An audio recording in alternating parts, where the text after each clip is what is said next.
C44번 문제입니다. 이런 문제를 다룰 때는 요거 문항 번호를 보면 이제 16번 그렇게까지는 어려워지는 문항은 분명 아니었음에도 불구하고 풀이하기 조금 난해해하는 경우도 있어요. 제일 쉽게 접근하는 거는 n의 적당한 수를 대입하는 겁니다. 그렇게 해서 참인지 거짓인지를 확인하는 거예요. 물론 제일 문제에 있고 또 무책임한 이야기였던 부분이 적당한 수를 대입하라는 건데 이 부분에 대해서 당연히 감이 안 잡힐 거예요. 어떤 게 적당한 수인지. 문제에서는 5로 나누고 있고 10으로도 나누고 있죠. 그러면은 5에 대한 나머지, 5로 나누었을 때 나머지는 5보다 작은 음이 아닌 정수 0부터 4까지가 나올 테고요. 10으로 나눴을 때 나머지는 0부터 9까지 이렇게 나머지의 값들이 나옵니다. 얘네들에 대해서 뭔가 유의미한 구분을 줄 수 있는 숫자, 유의미한 구분을 줄 수 있는 숫자, 바로 5 이상 9 이하의 정수를 대입한다면은 문제 풀이에 아주 도움이 될 겁니다. 물론 이런 부분을 좀 찾기는 힘들어요, 솔직히. 이거 가지고 문제를 풀면 금방이긴 한데, 그래서 결국 어떻게 되느냐, 적당한 수가 뭐가 될지 모르니까 여러 번 여러 개를 n에다가 놓고 기억 확인해보고 니은 확인해보고 디귿 확인해보는 겁니다. 자, f와 g 함수를 한번 다시 정리합시다. f 함수는 fn은 n을 5로 나누었을 때의 나머지,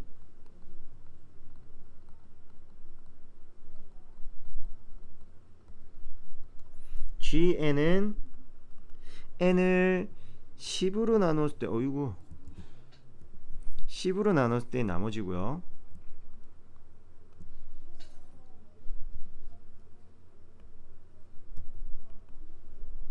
자, 요 내용 기억하면서 적당한 숫자를 누구로 대입할까? 일단 수를 대입해서 문제 푸는 거 먼저 보고 그 다음에 조금 더 체계적인 수식 풀이를 보도록 할게요. 그래서 요게 일단 여러분들이 쉽게 접근할 수 있는 방법이지 않을까 싶어. n을 우리는 8이라 하겠습니다.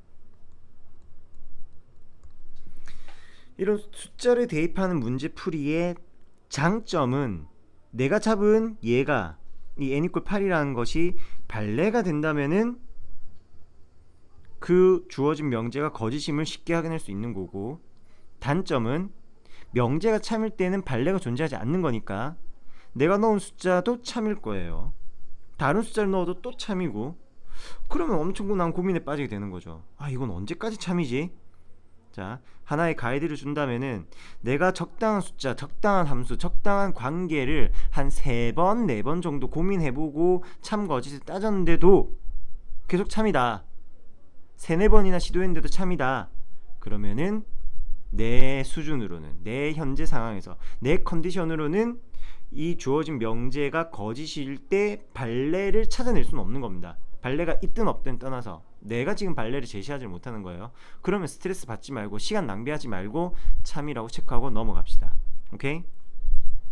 자, n이 8이라고 한다면은 f8은 무엇을 이야기하느냐? 8을 5로 나누었으니까 그 나머지 값은 3이다 라고 이야기할 수 있고요. f8은 앞서 구한 f8이 3이니까 f3을 묻는 것과 같죠? 요거 그냥 3이네요. 똑같은 이야기. 3을 5로 나누면 3이니까. 그래서 기억 명제는 참이 됨을 쉽게 확인할 수 있습니다. 숫자 대입하면 이런 연산이 좀 수월해지는 장점도 있죠. 근데 선생님 방금 3번 4번 넣어봐라 하더니 왜 이거 8 하나만 하고 동그라미 치나요? 나머지는 여러분이 해보세요. 8 말고도 어차피 5로 나누고 10을 나누고 그 나머지는 한 자릿수를 벗어나지는 않습니다. 13으로 나누었다 이러면은 나머지는 0부터 12까지 두 자리 자연수까지 가는데 얘네들은 큰 상관없으니까 대입하는 음이 아닌 정수조차도 한 자리 정수로만 해도 무방하다라는 거예요. 그러면은 5보다 작은 것들 중에서 좀 골라서 넣어보고 5 이상 9 이하의 것들도 적당히 골라서 넣어보고 그렇게 각 범위에서 한 2개 정도씩만 골라 넣어봐도 기억이 참이 된다는 내용을 알 수 있을 거예요. 그리고 지금은 5 이상 9 이하의 정수로 봤는데 만약에 이 8 대신에 5보다 작은 숫자 5에 대한 나머지였다면 하더라도 주어진 명제 참이 되는 것을 여러분도 확인할 수 있을 거고요.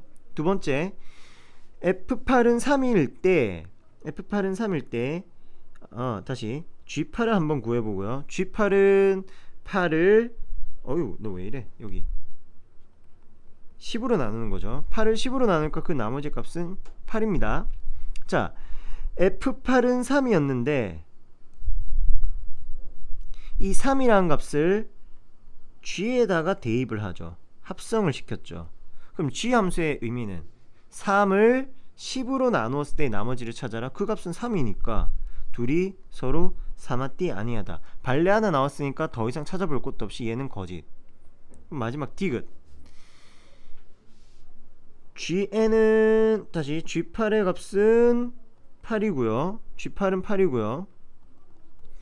G8에다가 F 함수를 합성하면은 F8을 묻는 것과 같으니까 너는 또 3이네요. 그죠? 그럼 앞서 구했던 거 F8 3과 FG8의 값이 3 동일한 값 나오네요. 얘도 참입니다. 다른 것도 다 해봐도 마찬가지예요. 숫자를 대입해서 기억 디귿이 참이다라는 것을 보는데, 자, 당연히 뭔가 좀 찝찝함이 있을 겁니다. 그 찝찝함은 처음에 얘기한 것처럼 여러분이 8 말고도 5 이상 9 이하의 정수도 하나 정도 더 대입해서 참거지 따져보고, 니은은 이미 발레 나왔으니까 볼 필요 없죠. 기억 디귿에 대해서만. 그리고 5보다 작은 숫자 뭐 2가 되든 3이 되든 숫자 넣어서 계속 찾아서 발레가 있는지 없는지 고민해보면 됩니다. 굳이 2자리 뭐 4자리 이렇게 자릿수를 높일 필요까지는 없고요. 자, 그러면 뭔가 조금 더 체계적인 수식을 이용한 풀이는 어떻게 하면 될까? 선생님, 나는 앞에 풀이로 충분히 만족해요는 그런 친구들 한 3분 정도 뭐 적당히 빨리 스킵해서 넘어가면 되고요. 조금 더 구체적인 내용을 보고 싶다면은 마음의 준비를 하고 같이 내용을 보도록 합시다. 여백을 좀 만들기 위해서 지금 요 내용들은 지우도록 합시다. 이 풀이 자체를 다 지워버릴까? 다 지웁시다. 다 지웁시다. 샥 지웠고, 자, 어떤 얘기로 문제를 풀어볼까 하냐면은 함수니까 함수의 대응관계를 한번 볼까요? 음이 아닌 정수 n을 포함한 집합을 x집합이라고 이야기해 보겠습니다.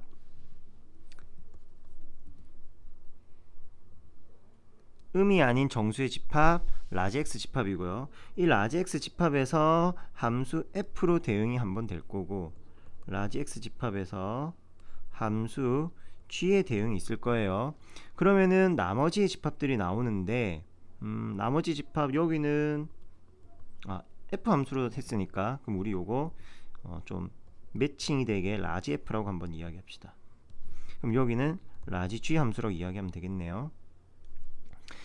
자, 이 라지 f 함수는 5로 나누었으니까 f 함수라는 것은 5로 나눈 나머지를 이야기하는 거니까 앞서 얘기한 그대로 0, 1, 2, 3, 4 5개의 숫자가 존재하고요. 5개의 정수. 그리고 라지 g 함수는 10으로 나눴을 때 나머지니까 0, 1, 2, 3, 4, 5, 6, 7, 8, 9 이렇게 10개 존재하네요.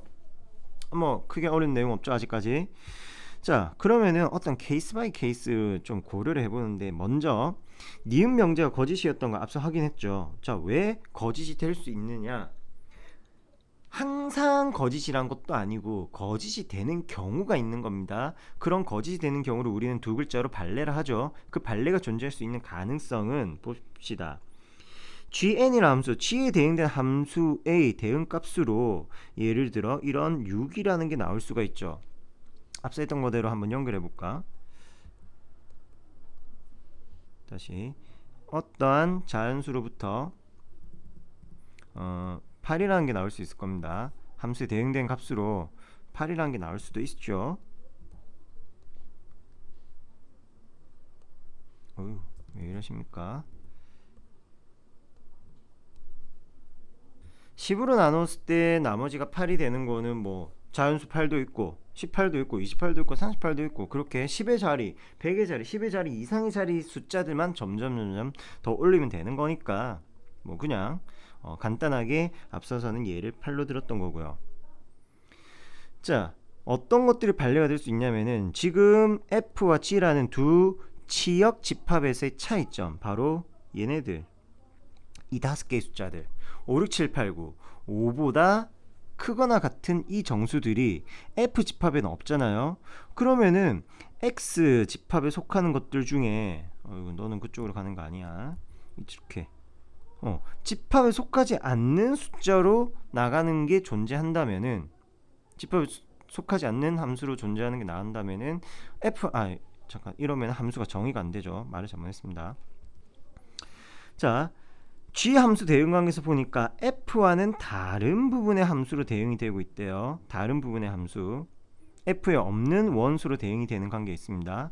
그런데 F 함수의 대응을 쫓아가면은 그 녀석은 3이라는 녀석으로 가게 되고요. 이렇게 F 함수에 속하지 않는 다른 원수로 대응되게끔 하는 0이 아닌 음수가 아닌 정수가 존재한다. 그런 녀석이 명제, 니은의 반례가 될 수 있는 거고요. 그리고 기억, 디귿 명제는 이렇게 풀어봅시다. 우리가 이 음이 아닌 정수 n을 다음의 모양으로 한번 가정해 봅시다.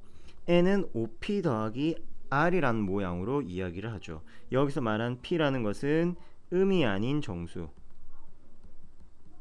즉 0과 양수를 이야기하는 거고요. 자연수를 이야기하는 거고, r은 나머지를 이야기하는 거예요. 그래서 0, 1, 2, 3, 4라는 5개의 원소들이 가능합니다. 따라서 fn이란 것은 5로 나눴을 때 나머지니까 그냥 곧바로 r이라는 값이 되는 거고, gn이라는 것은 어떻게 되느냐, r이거나 또는 5 더하기 r의 값으로 나옵니다. 무슨 말인지 이해돼요? 나머지 10으로 나눴을 때는 10보다 작은 정수 0, 1, 2, 3, 4가 나머지가 된다면 r이란 모양 그대로 나오게 될 거예요. 즉 p가 짝수일 때. 그런데 p가 홀수라면은 10에 대한 나머지 5가 남고 또 기존에 있는 나머지 r과 합쳐져서 5 플러스 r이란 나머지가 올 수 있다는 거죠. 자, 그렇다면은 기억 fn의 값이 r이니까 거기다가 한 번 더 f를 합성하게 되면은 fr은 r이죠. 이거는 fn과 같다, 이렇게 이야기하면 되겠고요. 그러면 숫자 대입할 수 있는 거 모든 자연수를 지금 이 수식 하나로 얘기를 다 한 겁니다. 일일이 대입하지 않고도. fn은 r이었어요. 거기에다가 g 함수를 합성한다. 그럼 gr을 보는 건데, r은 어차피 0, 1, 2, 3, 4니까 10으로 나눴을 때 동일한 r이란 값 나오겠죠. 근데 gn은 앞서 얘기했듯이 r일 수도 있고 5 더하기 r일 수도 있다 라고 했으니까 이건 늘 참이 되는 건 아니어서 거짓. 마지막 G, 요거는 이제 케이스가 두 가지로 좀 봐야 되겠네요. 그럼 너네들 좀 지우자. 대응관계만 더 이상 보는 건 아니니까.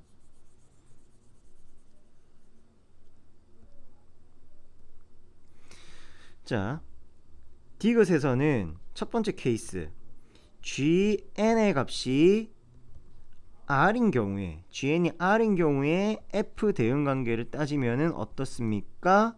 요거 그냥 r이네요. 그냥 r, fr은 r.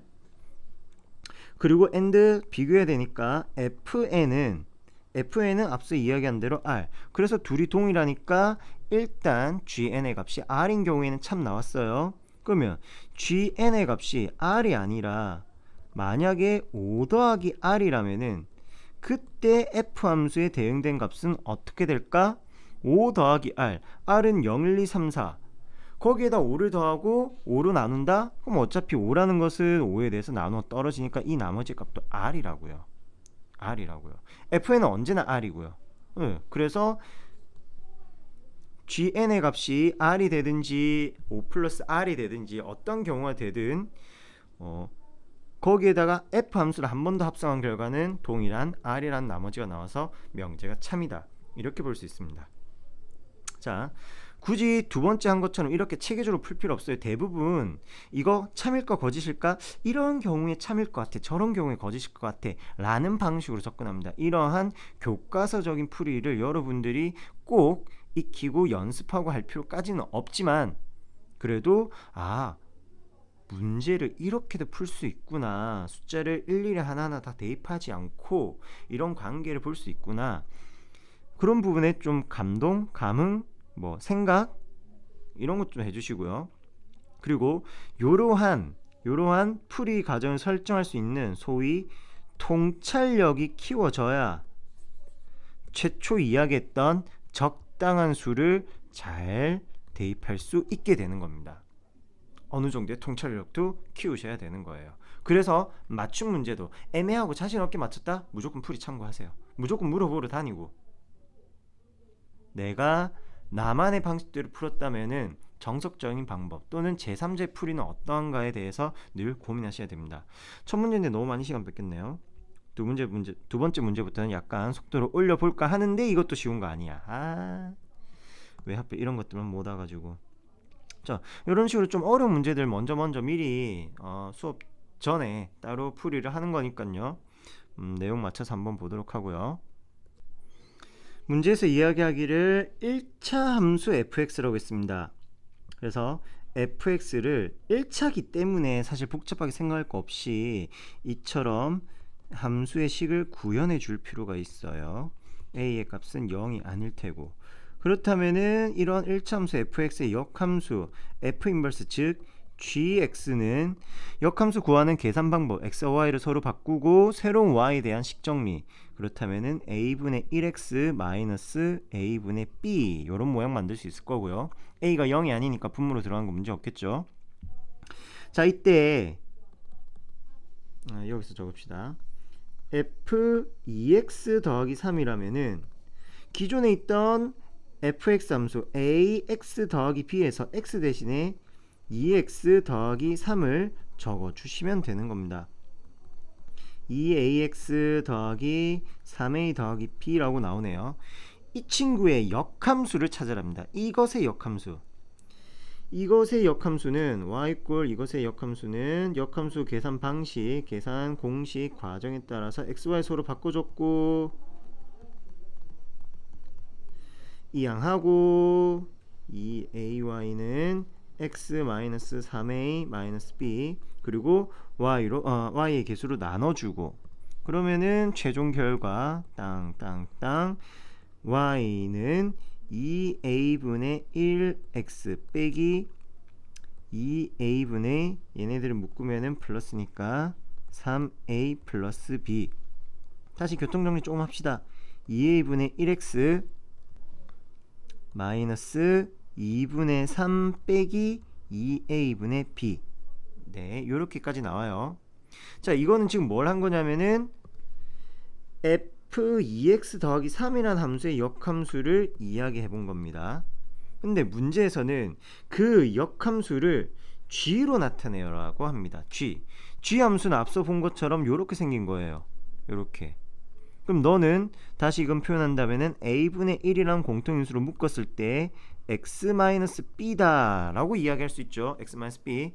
그렇다면 주어진 부분을 요런 모양으로 한번 나타내 보도록 하죠. 자, 2분의 색을 요렇게로 조금 다르고로 이 두 개 항에 선생님이 집중해서 보니까 공통인수 2a가 있긴 하지만 2분의 1로만 한번 살짝 묶어내고 그 안에서 다시 한번 a분의 1로 묶으니까 x-b라고 앞서 찾았던 gx 함수 모양이 나오죠. 그리고 뒤에 마이너스 2분의 3 따라 붙을 테니까 결국 2분의 1 gx 마이너스 2분의 3이다. 요런 모양으로 나타낼 수 있네요. 문제에서 얘기한 대로 a와 b의 그 모양들이 그대로 나왔습니다. 만족하는 개수들끼리 더해주면 되겠고요. 일단 주어진 함수 f가 1차 함수이다 보니까 ax 더하기 b라는 미정계수를 이용한 식의 모양을 구성을 하고 문제풀이에 활용할 역함수 그리고 실제 질문을 한 대상인 f2x 더하기 3 이런 친구들까지 역함수를 한번 찾아보았던 겁니다. 그런데 이거는 일종의 합성함수의 역함수이기도 해요. 합성함수의 역함수. 뭐냐면은 f라는 함수와 h라는 함수의 합성을 했을 때의 역함수는 h 인버스와 f 인버스의 합성과 같죠. 이때 바로 이 hx 함수가 누구냐? 2x 더하기 3이었던 겁니다. 이런 마인드로 문제를 풀어도 무방해요. f 인버스가 뭔데? 얘가 g니까. g 함수가 집어넣어졌다. 바로 관계들을 찾아볼 수 있는 거죠. 원래는 이걸 이용해서 문제를 풀으라는 건데 여기까지는 또 생각을 잘 못하겠죠. 그래서 앞서 나와 있던 대로 조금 번거롭긴 했지만 성실하게 열심히 문제를 풀어보는 겁니다. x 더하기 b라는 1차 관계로 나타내고 1차 식이니까 만만했던 거예요. 자, 다음은 또 어떤 문제일까요? C66번. 거듭제곱인 줄 알았는데 이건 합성을 이야기하고 있는 거군요. n 거듭제곱처럼 위에 올라간 숫자는 합성한 횟수를 이야기하는데 중요한 조건 하나 나왔습니다. f3은 f세제곱은 i다. i는 항등함수. 항등함수가 뭔데? 자기 자신이 나오게 하는 거. 즉 ix는 x, 즉 y = x라는 함수를 뜻하는 거예요. 이런 걸 항등함수로 이야기합니다. 대입한 값과 나오는 대응된 값이 동일한 거예요. 세 번 합성했더니 그렇게 되게 하는 함수 f의 역함수를 찾아라. 이것도 원래는 쉽지 않은데 주어진 주어진 집합 x가 1, 2, 3이라는 굉장히 적은 수의 제한된 원소로 구성이 된 상태입니다. 그렇다면은 직접적인 대응 관계를 통해서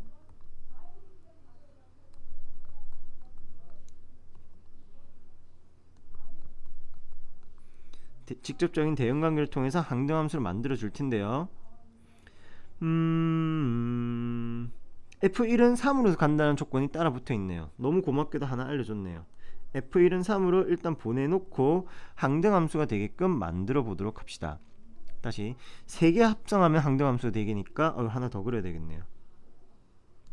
1, 2, 3.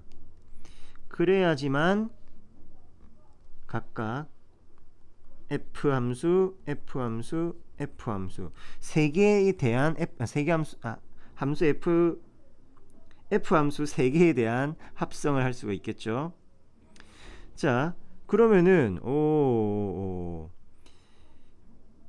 우리는 1에서 시작하면 3으로 가야 된다는 건 알고 있으니까 3번 합성했을 때 3에 대응되는 값은 자기 자신과 똑같은 3이어야 되겠죠. 그게 합성함수의 의미였으니까. 그럼 이 3에서 시작한 숫자는 다시 3에 대응되는 값은 다리다리 건너서 마지막 세 번째 함수 f 대응 관계선 다시 3으로 가야 됩니다. 그럼 3은 어떤 과정을 통해서 결국 1로 도달을 해줘야 돼요. 3은 1로. 그리고 이번에는 누구를 볼까? 2를 한번 봅시다. 2는 어찌되든지 간에 마지막에는 또 2로 대응이 되어야 돼요. 중간 과정들이 어떻게 똑같은 걸로 갈 수도 있을런지 내용들을 좀 살펴봐야 되겠고요. 그리고 1 같은 경우는 3으로 갔고, 그러면은 1은 무조건 이렇게 대응이 되어야 되겠네요. 무조건 이렇게. 그래야지만 1이 마지막에 3으로 갈 수 있는 길이 확보가 되잖아요. 연결되잖아요. 오케이? 그랬더니 자동적으로 3은 1로 대응이 된다. 3은 1로, 3은 1로.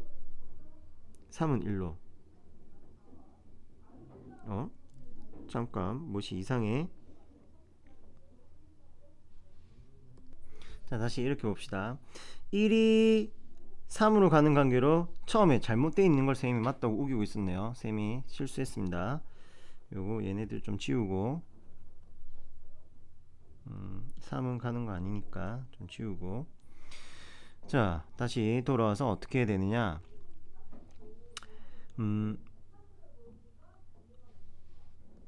앞선 과정을 통해서 3이 1로 대응되어서는 안 된다는 사실을 확인했죠. 그렇다면 3이 대응될 수 있는 후보는 결국 남은 거 오직 하나 2밖에 없네요.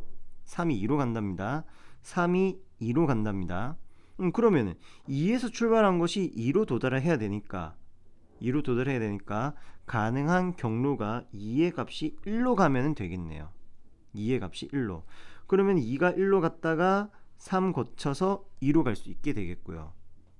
같은 패턴 2가 1로 대응이 되어서 3으로 간다면은 3은 2로 간다.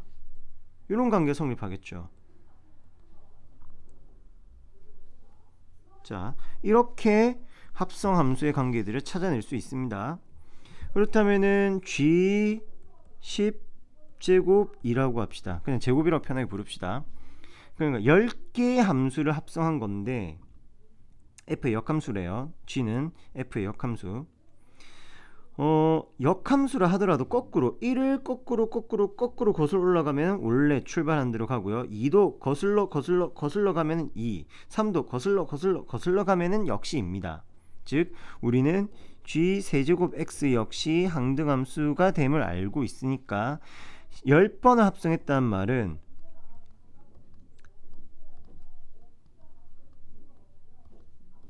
g 9제곱과 g를 합성한 것과 같아요. gx를 이야기하는 것이죠. 따라서 이때 대응된 함수값이 2라면은 대응시킬 함수값이 2라면은 g2의 값, 지금은 f 함수입니다. 2를 거슬러 가면 되는 거예요. 2로 대응이 될 값을 찾았더니 거꾸로 가서 3이다. 이렇게 이야기할 수 있고요. 마찬가지 G11, 3은 무엇을 이야기하는 것이냐? G2, 3을 이야기하는 거고요. 두 번 합성한 겁니다. 다른 말로 f 함수를 두 번 거슬러 올라가라. 누구부터? 3으로부터 한 번, 두 번 거슬러 올라가니까 이 값 2네요. 따라서 둘의 합은 5가 된다. 이렇게 볼 수 있겠고, 자, 그림 나와 있고 말이 길죠? 그럼 이런 것도 싫어하잖아요. 힘들어 하잖아요. 너무 그렇게 매몰차게 접근하지는 말고 한번 봅시다. 뭐 그림이 있고 가운데 원점 있고 1, 2, 3, 4. 어유, 시계 방향으로 돌리고 있네요. 수학에서 흔하지 않는 건데.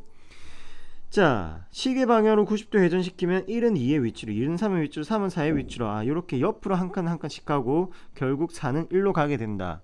그림으로 이렇게 나타냅시다. 이렇게 시계 방향으로 자리를 옆으로 이동하는 거래요. 이것을 다음과 같이 표현하는군요. f 언더 1은, 즉 f 함수 한 번에 대응을 하면은 1은 2로 간다. 옆으로 한 칸, 시계 방향으로 하나 이동하라는 거니까 2를 시계 방향으로 하나 이동하면 3이고, 주어진 파란색 이동 관계를 함수로 정의한 거예요. 그렇다면은 F1은 90도 대응시킨 거고, F2는 180도, F3은 270도, F4는 360도 대응시킨 거랍니다. 각각은 어떻게 될 것인가? 이걸 물어보네요. 자, F2와 F3을 합성하는 기억 문항. F2는 180도 회전이랍니다. F3은 270도 회전이라고 하는군요. 그럼 얘네 둘을 회전하게 되면 어떻게 되느냐? 자, 왼쪽으로 시계 방향으로 90도 더 가서 180도 이동하게 되는 거죠. 거기서 270도는 90도를 3번 이동하게 되는 거니까 이동하는 크기는, 얘네들은 결국 각도의 크기가 더해지는 것과 같아요. 합성한다는 것은 각 각의 크기가 더해지는 것과 같습니다. 그러면 그 각의 크기는 450도 450도, 즉 한 바퀴 돌고 제자리 돌아오는 360도에다가 90도가 더해진 것과 같죠. 그럼 여러 바퀴 돌았다, 이거는 항등함수, 360도는 항등함수를 뜻하는 거니까 90도만 회전했다, 너는 f 언더 1이 되겠네요. 그래서 기억은 의외로 틀린 이야기가 되겠군요. 자, 니은에서 F1의 역함수는 F1은 시계 방향 90도 회전이었으니까 F1의 역함수는 반시계 방향으로 90도씩 회전시켜라, 이런 이야기와도 같겠네요. 자, 반시계 방향으로 회전한다. 그러면은 1이란 값이 대응되었을 때 1이라는 값의 대응은 4로 나오게 되는 거죠. 1이란 값은 4로. 그러면 F1을 시계 방향으로 회전한다면은 1이 4로 가야 되는 거니까 90도, 90도, 90도 이동을 3번 했을 때 도달하게 되겠죠. 그래서 너는 F3과 같다. 단순 1만 아니라 그 모든 것들이 다 마찬가지 동일합니다. 마지막 세 번째, 1과 3의 합성. 그러면 합성은 각도를 더하는 거라고 했으니까 90도와 270도의 합 360도. 아하, F4를 이야기하는 거군요. F3과 F1의 합성은 요것도 마찬가지 270도와 90도의 합이니까 4를 이야기하는 거고요.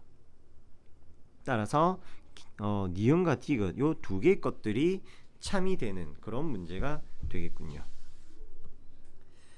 5번 이제 역함수의 그래프들을 이야기하는 건데, 역함수는 언제나 이 대칭이 되는 y = x라는 직선 기준으로 이야기를 살펴보셔야 되겠습니다.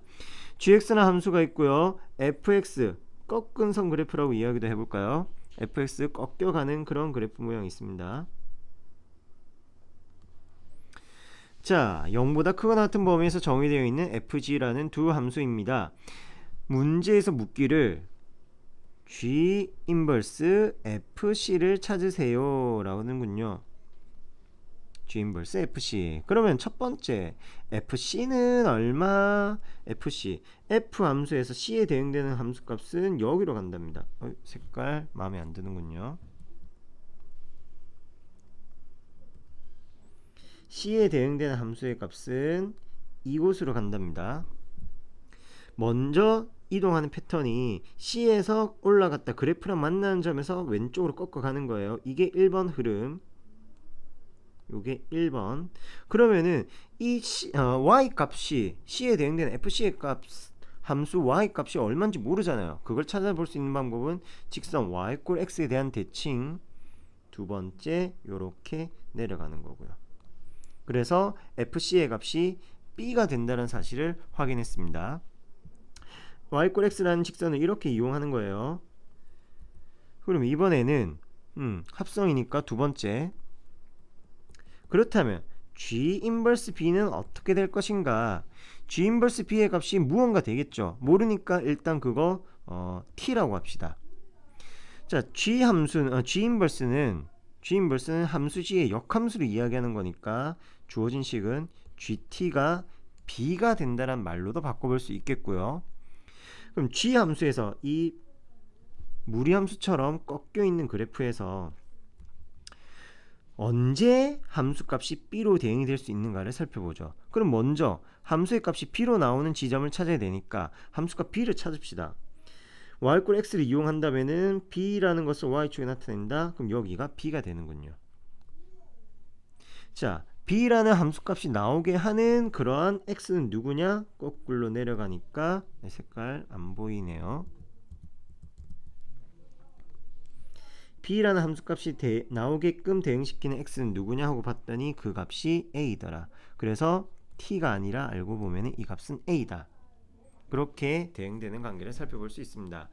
나머지 y축의 값들도 한번 메꿔보도록 하죠. 자, 이 눈금에 해당되는 값은 b에 대응되는 g의 함수값은 누구냐? 바로 c가 되고요. d에 대응되는 것은 다시 요 칸에 대응되는 것은 거슬러 가서 d가 되고요. 요 칸에 대응되는 것은 거슬러 갔더니 e가 된다. 이런 식으로 내용이 하나하나씩 올라가고 있는 거군요. 문제에서 나와 있진 않지만 여기에 대응되는 값이 여기가 a가 되겠고요. 이렇게 y = x에 대한 대칭으로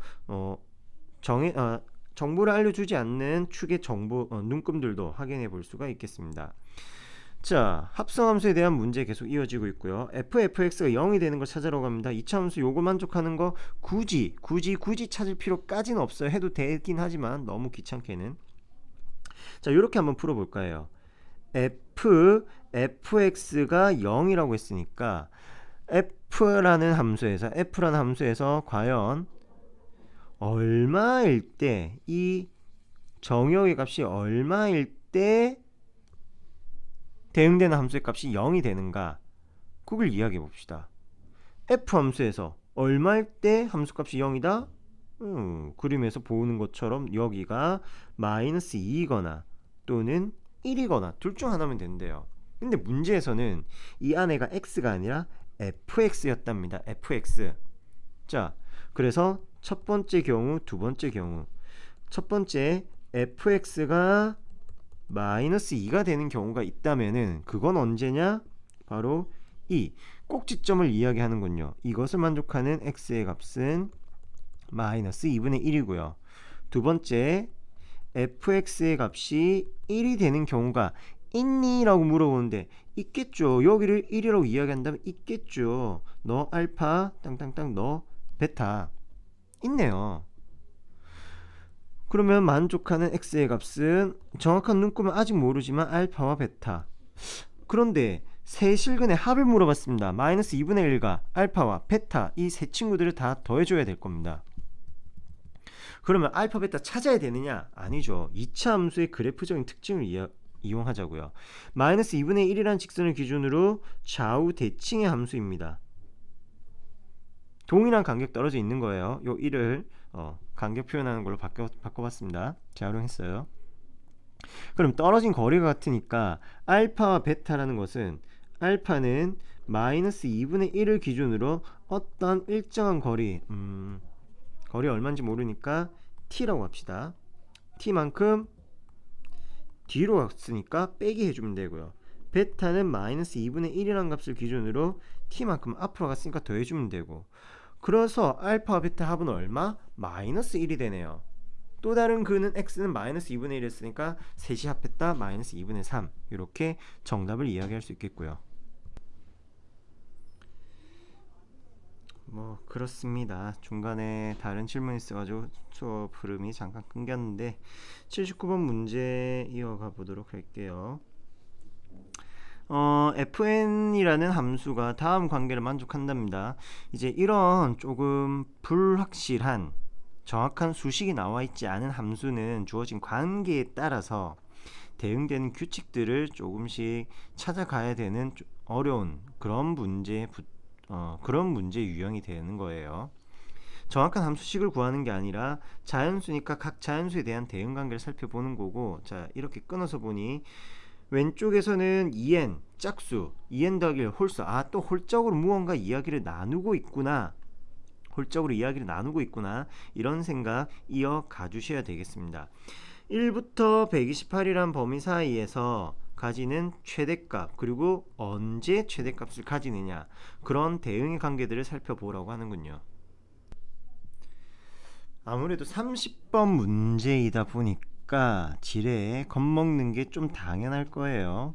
어떻게 풀어야 될지도 좀 난감하기도 하고, 구체적인 함수 f가 구현이 안 되니까. 근데 자연수 n에 대해서 구현된 함수다라고 생각을 하고 이렇게 한번 접근해 봅시다. 숫자를 하나씩 대입하는 거예요. f1은 뭐 처음부터 1이라고 나와 있으니까 됐고, f2를 한번 볼까요? f2의 경우에는 이 2라는 값은 2 곱하기 1이죠. 그러면 f1과 같은 함수값 1을 가질 것이고요. f3이라는 것은 2n과 2n 더하기 1은 1의 값의 차이가 나는 연속된 자연수를 이야기하는 거죠. 짝수에서 홀수로 이어지는 연속된 자연수, 그때의 함수값은 1이 더 커진답니다. 그 규칙에 따른다면 짝수에서 홀수로 이어지는 f3의 값은 2가 된다라는 것을 빠르게 찾아낼 수 있고요. 이러한 흐름들을 좀 찾아낼 수 있다면은 대응되는 규칙을 파악하는 데 훨씬 더 도움이 될 겁니다. f4의 값은 f2 곱하기 2이니까 뒤에 있는 n, f2를 찾으라네요. f2는 앞서서 1이었네요. 그러면 f5는 그 다음에 이웃한 홀수니까 1 더 큰 2가 되고요. f6의 경우에는 얼마? f3과 같습니다. 왜요? 2 곱하기 3이 6이니까 f3과 같다. 그 값은 앞서 이야기한 대로 2고, f7은 짝수 다음에 있는 홀수니까 1 더 커진 3. 그리고 f8의 경우에는 F2 곱하기 4, 즉 F4를 이야기하는 것이니까 1부터 시작을 하게 될 거고요. F9는 그것보다 하나 더 큰 2, F10의 값은 F5와 같으니까 2, F11은 하나 더 큰 3, F12는 이 12란 숫자는 2의 제곱 곱하기 3이죠. 소인수분해하면. 그렇다면 F12는 F3과 같습니다. 중간 과정 볼까요? F12는 F2 곱하기 6이니까 F6과 같죠. 그 F6은 F2 곱하기 3이니까 F3과 같죠. 즉 2의 거듭 제곱들은 계속 날려주는 형태로 값이 변해간다. 이렇게 생각하시면 되겠습니다. F12는 F3과 같으니까 네 2고요. F13은 볼 거 없이 3이 될 거고 하나 더 커질 테니까 F14는 2 곱하기 7이니까 3, F15는 얼마? 하나 더 큰 4. F16은 다시 1로 시작을 하게 될 거예요. 자, 선생님이 나눠놓은 이 숫자들에서 무언가 눈치챌 만한 포인트 없습니까? 이 제일 첫 줄들만 한번 유심히 본다면은 1, 2, 4, 8, 16 누구? 2의 거듭 제곱들. 2의 거듭 제곱에 대응되는 값은 1, 1, 1, 1, 1. 2의 거듭 제곱은 1이구나. 그럼 그 다음 이어지는 자연수들은 값들이 전반적으로 거진 증가하는 추세예요. 물론 중간에 한번 뚝 떨어지는 경우가 있긴 했어요. 앞서 얘기한 것대로 2의 거듭 제곱에서. 그렇지만 전체적으로 증가하는 추세라는 겁니다. 여기 다시 범위로 봅시다. 128. 128은 2의 몇 제곱이더라? 이게 2의 7거듭 제곱. 역시 2의 거듭 제곱이에요. F128은 그럼 볼 것 없이 1이 됩니다. F128은. 그렇다면 전체적으로 증가하는 추세라면은 최대값은 n이 128보다 작은 것 중에서 가장 큰 127일 때 최대값을 가질 수 있게 될 것이고요. 그 최대값을 생각해보고 찾아본다면은 이쪽은 조금 정리를 할게요. F127에 대응되는 값은 어떻게 볼 수 있느냐? 127은 홀수죠. 홀수는 2 곱하기 63 더하기 1과 같으니까 F63 더하기 1이다. 이렇게 조건에 따라 변형할 수 있을 거고, F63의 경우에는 요거는 같은 라인이니까 이렇게 이쪽으로 좀 보내줄게요. 그리고 F63은 다시 F63은 2 곱하기 31 더하기 1과 같죠. 그렇다면은 F31 더하기 2가 되고, 31은 F15 더하기 3이 될 거고, 15는 F 얼마니 27에 14니까 7 더하기 4. 7은 2, 3은 6 더하기 1이니까 3 더하기 5. 이거 좀 지우고, F3은 앞서 구한 대로 뭐 이제 얘기를 해도 되겠죠. 근데 그 패턴 규칙을 좀 더 이야기하려고 F1 더하기 6이다 이렇게 바꿔봅시다. 결국 7의 값을 가지게 되네요. n의 값이 127일 때 최대 7을 가진다라는 이런 흐름. 자, 쌤은 되게 짧고 간결하게 풀긴 했는데 사실 규칙들을 찾기 위해서 많이 고민을 해줘야 되는 문제이기도 합니다.